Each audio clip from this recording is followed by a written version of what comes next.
Thousands of tired, nerve-shaken, over-civilized people are beginning to find out that going to the mountains is going home, that wilderness is a necessity. John Moore. Welcome to this week's episode of Warfare, Advancement, and Revisionism. My name is Preston Floyd, and as always, I'm your host. I'd like to thank everyone for listening last week and the weeks prior, and if you're just joining me this week, you might want to go back and listen to the last few episodes, at least, Season 3, to kind of catch up on where we are. But if not, just continue to listen, and you'll pick up on how things are going a little bit as time goes on. So yeah, this week episode, we are going to be continuing to look at the groups living in central and eastern Iran, and then moving a little bit out into the rest of Central Asia. But before that, I did want to expand just a bit on a point I brought up at the end of the last episode, when I talked about the Neolithic sites of Ali Kash and Ganj Dara. I mentioned the peoples of these sites seem to have been fairly closely related to each other, at least genetically. And this led to a question from a listener asking why there wasn't a name for this group similar to something like the Nautufian or the Kiamian or Tiraletian or Zarzian that we've talked about in various episodes leading up to this. And this was a great question, and I meant to actually address it to an extent at the same time I talked about it last week, when I was mentioning it not like this part of the world not receiving as much attention as it should. But I just, for whatever reason, I didn't have it properly kind of laid out in my notes for it to trigger. But it is something I had thought to mention. Basically, as far as I can see, there is no general consensus for these sites, at least in English literature, about these places. Now, maybe that is different in another language, but I don't think this is the case. And I've read a couple of short articles translated from a couple of other languages. I think there was one that was, I'm not sure which Iranian language it was. I'm not sure if it was Farsi or Persian or whatever, but it was a very brief article, and it was translated by a scholar. Like, it wasn't something I had done. It was on a JSTOR. And then there were a couple of articles, I think, written by a couple of French archaeologists, but they didn't drop a name for it that was at least, new or something I hadn't heard before. So basically, they didn't mention a blanket term either, so I didn't try to come up with one. Now, why this is the case, I am not sure, at least 100% sure, but I can make a few educated guesses. And if there is anyone who has some information to counter or support, this, or, just educate me, I'd be very happy to know. And I ask that you please, reach out via email or on Twitter or on YouTube, wherever. But the other groups that we've discussed share a number of factors.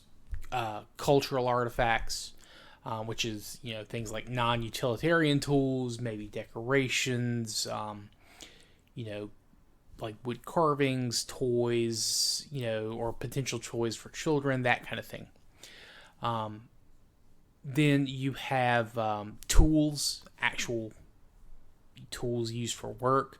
And these tools are produced with generally the same techniques and material. And then, of course, you have how they're living. Hunting targets that are favored, like a group favoring deer over wild goats or bulls or that kind of thing. Plants that they enjoyed over others, etc. The sites in Iran share some tools in terms of the material they're made with, and in how they're designed. But due to the increased variation of how they were living in terms of in addition to hunter gathering, some sites are more favorable to proto agriculture, and some are practicing much more proto herding or pastoralism. And the environments needed for either are also another factor. Agricultural groups are going to be tending to live closer to the marshes and riverbanks and that kind of places, whereas the other sites tend to show they're living in the foothills and the shrublands, that kind of thing. And that required them to also create divergent tools, and divergent cultural artifacts came about from these different experiences. And of course, that's not even to mention their structures, like what they were living with or living in, because all of these sites are semi-sedentary. So these sites, they don't show a cohesive culture, but in fact, to me, it seems like it's more of a group that has broken apart into separate collective bands that base themselves around their preferred lifestyle or environment. Maybe they preferred living in the mountains, thus they had to try to supplement their hunting and gathering with domesticated animals, or they may have preferred living close to these large rivers so they could fish and hunt waterfowl, and then that led to them planting wild crops or domesticated versions of wild crops. And then eventually, after a couple of generations, they develop and perfect their respective skills and lifestyles so much that they then begin to reconnect, but due to maybe a shared language or a shared, mythology, something along those lines. Or maybe one group just outgrew and outpaced the other in terms of development, and that led to them maybe re-establishing or reabsorbing their cousins under some type of new social or religious dynamic. That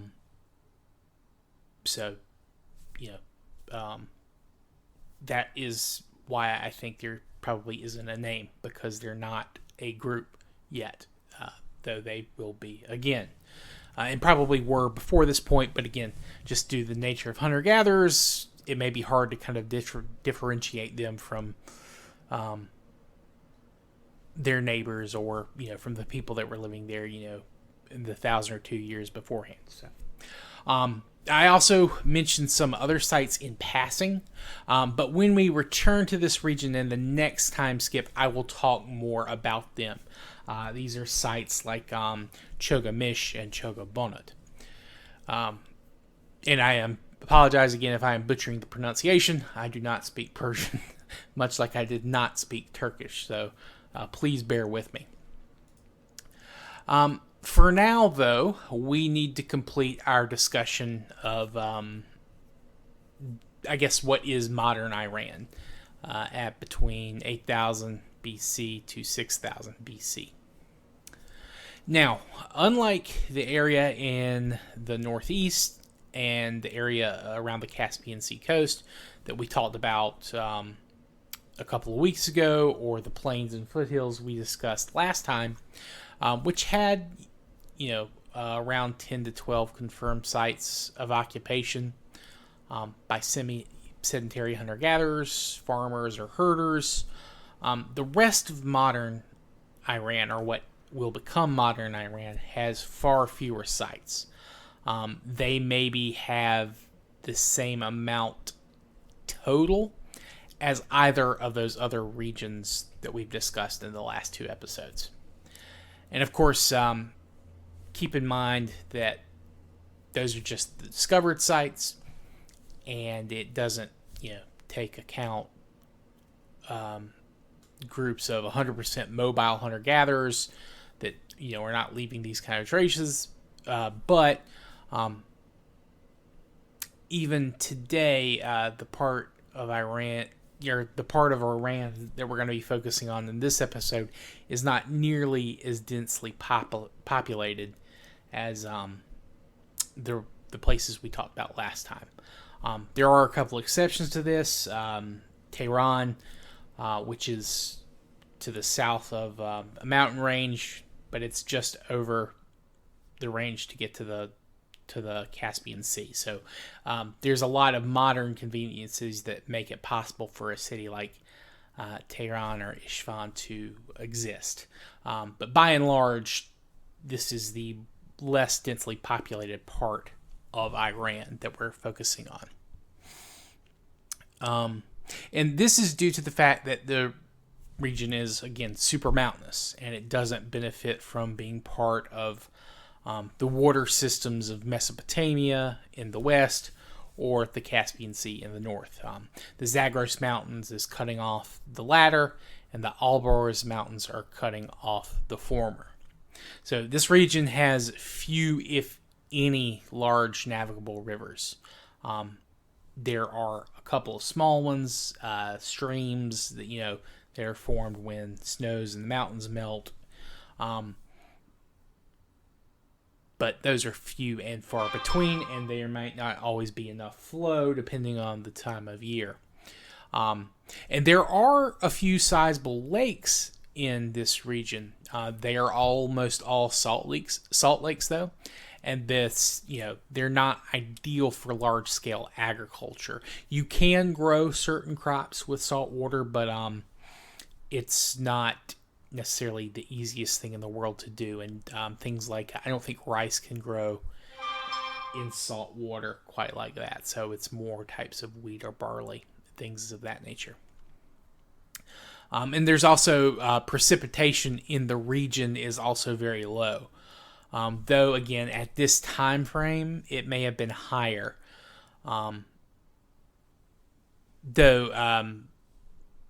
In modern times, I think most rains happen in the region between October and April.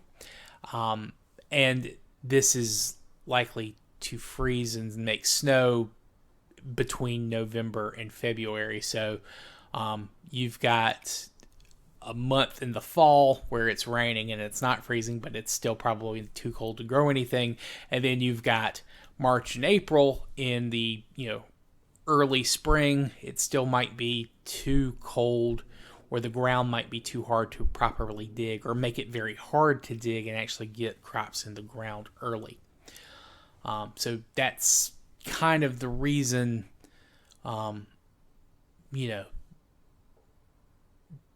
that, herding is very popular, or was very popular in the region. Now, of course, melting snows would help, and that causes, the wild vegetation and grasslands and shrubs to kind of sprout, in the spring, which is, of course, very useful for grazing animals. And you can just move them through the region as the snows are melting, and then just keep them mobile until, it's time for you to return again and repeat the cycle over and over. So the few permanent sites that are in this region are Sialk, or Tepe Sialk, Mushki, Tolibashi, and Zaga.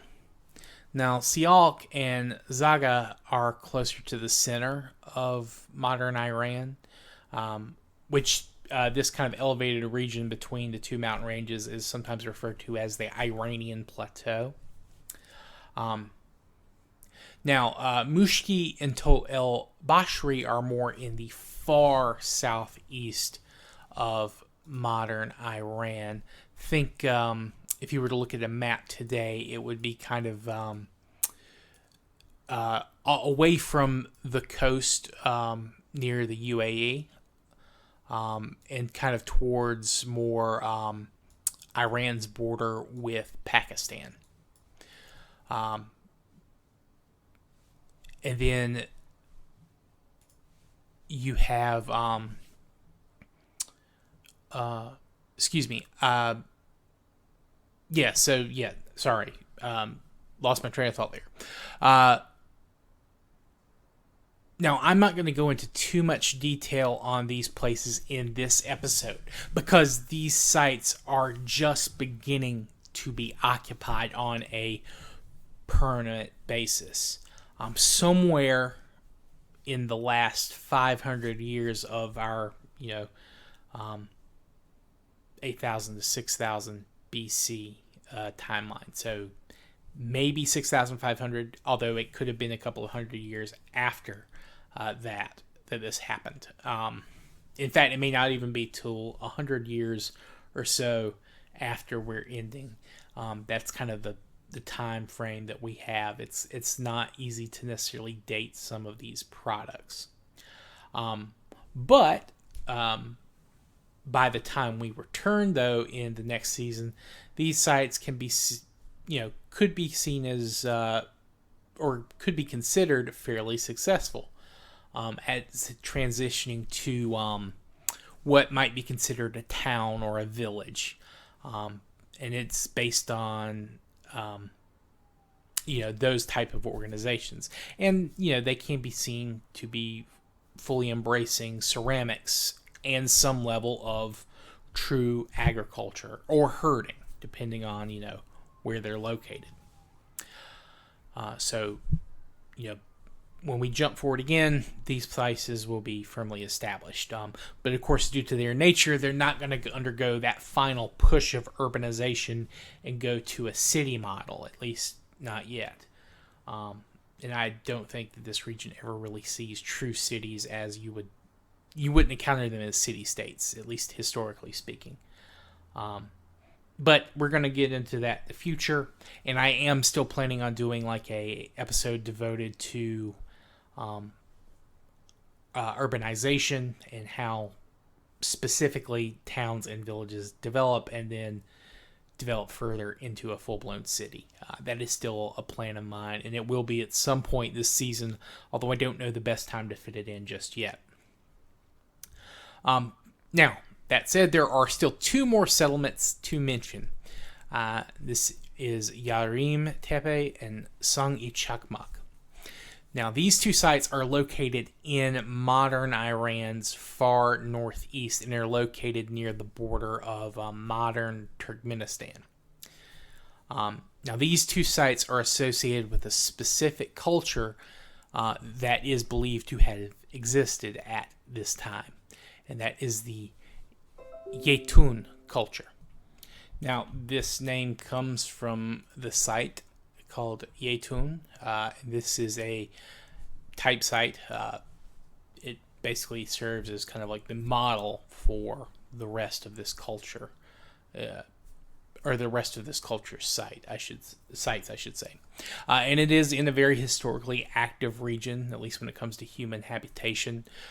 It is a mere, I think, 30 kilometers north of Ashgabat, which is the modern-day capital of Turkmenistan, and it's the largest city in Turkmenistan, which is that's about 20 miles, I think, maybe a little bit less than 20.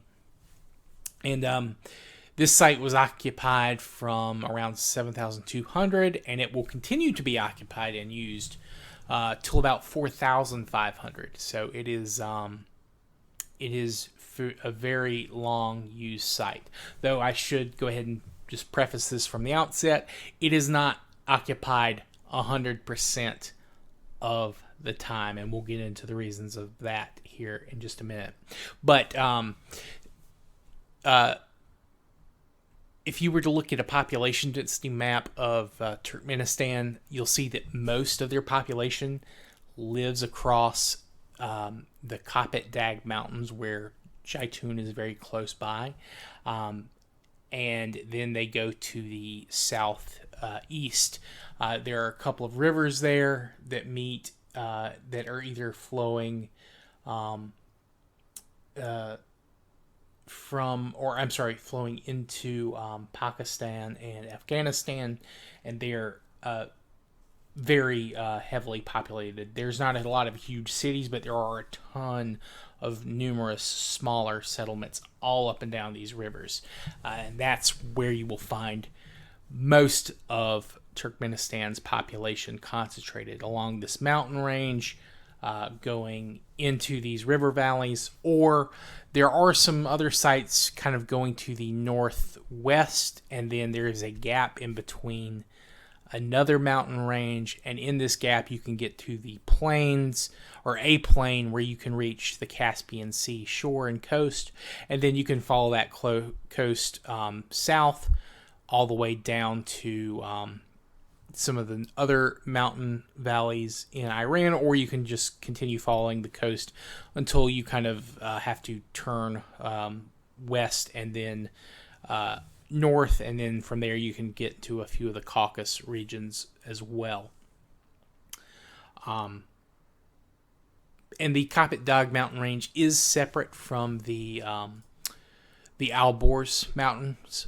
They are technically separate ranges, but of course, just due to tectonic shifts, they are kind of butted right up against each other. So this is one of those regions where you do see a lot of seismic activity.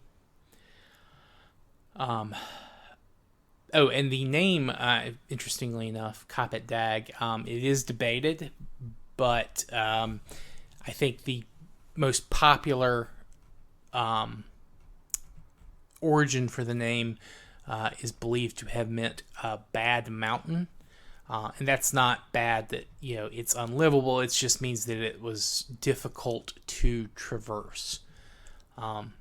So that may be part of the etymological origin, at least. And that name is also not 100% in use. Like, there are different peaks, and they all have a lot of different local names that may not be used outside of the people living in that specific region. So just keep that in mind. But to get back to the Jeitun culture,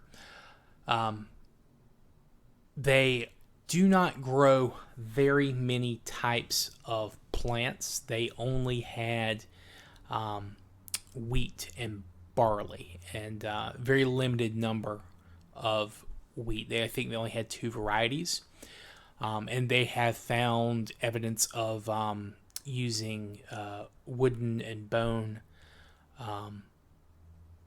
handled sickles or knives with stone blades to harvest these. And then, of course, they have the requisite hand mills and things like that used to make things like flour or bread or bases for soups or porridges.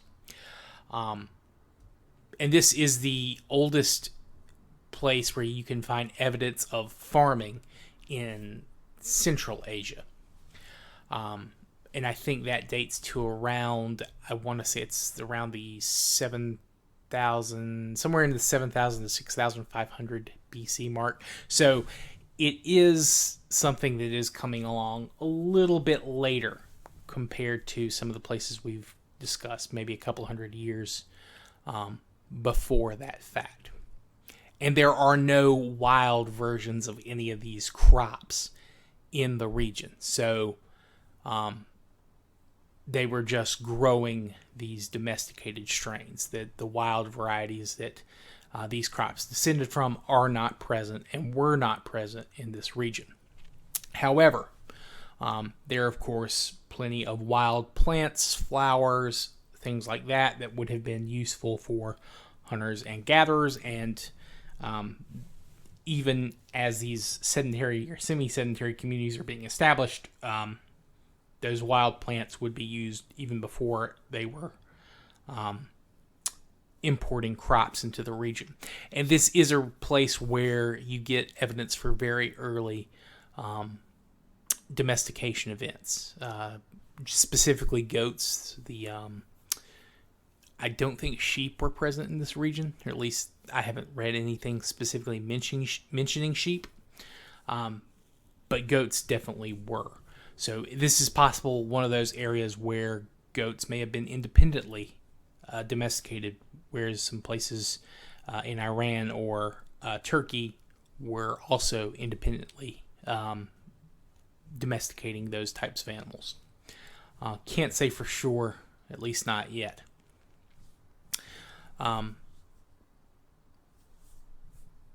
Yes, also they do have some overlap or similarities with these early agricultural places in Iran, at least in terms where it comes to their tools for harvesting those type of things, as well as their early ceramics. There's a lot of similarities there. So there is certain levels of, if not out and out borrowing or trading of technology, these people could have had a similar source to get this type of technology from. Perhaps there was a singular site that different groups spread out from that we just haven't located yet. But again, that's all speculation. But yeah, so those are the big locations in Turkey. I did mention again those places that have sites in Iran, Yarim Tepe and Song-i Chakmak. These are considered Jeitun sites. There is also another called Turing Tepe is another. And these are all in Iran, though there are a few others in Turkmenistan. I think Chopan is one and Togolok is another. And these are all very close by to Jeitun. So it appears what's happening is that every so often that they have these very small locations, and they will live there for a while. Then they'll abandon the site for a time, and then they will return and just continue kind of how they lived prior. I don't think there are very many large sites. I think Jeitun, which again is the type site, it was not. It didn't have the space, or at least it didn't have the housing for any more than 200 people at its maximum. So, they probably had, relatives at some of these other smaller sites. And again, this is spread all throughout this region. And they definitely had interactions with peoples living on the Iranian plateau. And though there is similarity between these early ceramics, the Jeitun culture begins to develop its own artistic style that kind of separates it from some of those places in Iran. And again, it's very long-lasting culture. It will be present throughout the region until about 4,500 BCE, where it will be replaced with a little bit more well-organized or more technologically advanced groups. That is not to say that they are wiped out, but they do seem to be subsumed by these other forces or these other peoples in the region. But that's all stuff to cover in the future. For now, though, I think this is probably a good place to call it for this week. We got some good ground covered. Next week, I will probably try to talk about the other stands. I don't know if I'll get through all of them. There's not a huge amount to go on for most of them, but I'll double check and just make sure there's nothing major. But I think we'll get the rest of Central Asia minus Kazakhstan taken care of next week, and we'll probably get into Afghanistan, maybe Pakistan as well. We'll have to see. Kazakhstan will be more part of the Eurasian Steppe episodes. But once we finish up with the stands, we're going to be moving into India and talking about the people that are living there at the 8,000 to 6,000 BC mark. So I hope you all are looking forward to those episodes. I don't think there's anything major in terms of housekeeping. Nope, wait, I take that back. The weekend, or the episode on the 27th, may be slightly delayed. I'm going to try and record well ahead of time, but I am leaving town that weekend of the 24th. A friend of mine's getting married in April, and his bachelor party is that weekend, and I will be spending that with several friends. So I may not be able to record until I return that following week. So it may be a day or two, but I'm going to hope and have everything done well beforehand. So just go ahead and putting that out there. Also, I am going to have a couple more episodes up on YouTube of the backlog that we have. Been very pleased with the subscribers, around 20, which isn't a huge number, but considering it's just a audio medium and not a visual medium, that's not terrible. If you do have a YouTube account, you can look me up there. Go ahead and subscribe. You don't have to listen there. I know I'm far behind, but I am getting closer to catching up all the time. So that would kind of help things out, get some more growth on the channel, or in the feeds, as it were. But if you have any questions or feedback, again, please feel free to email me. I always look forward to hearing from some people. My email, you can reach me at, is waradrevpod@gmail.com, or you can reach me via direct message on Twitter, which I will be happy to put in the episode description, put the link to that in there. And then, of course, the YouTube, you can, I believe, comment on any video, or I believe you can send messages there as well. But if not, I'd be glad to respond to any comments that you happen to leave on the video. But again, thank you all for listening. I hope you have a good day and a good rest of your week. Thank you, and goodbye.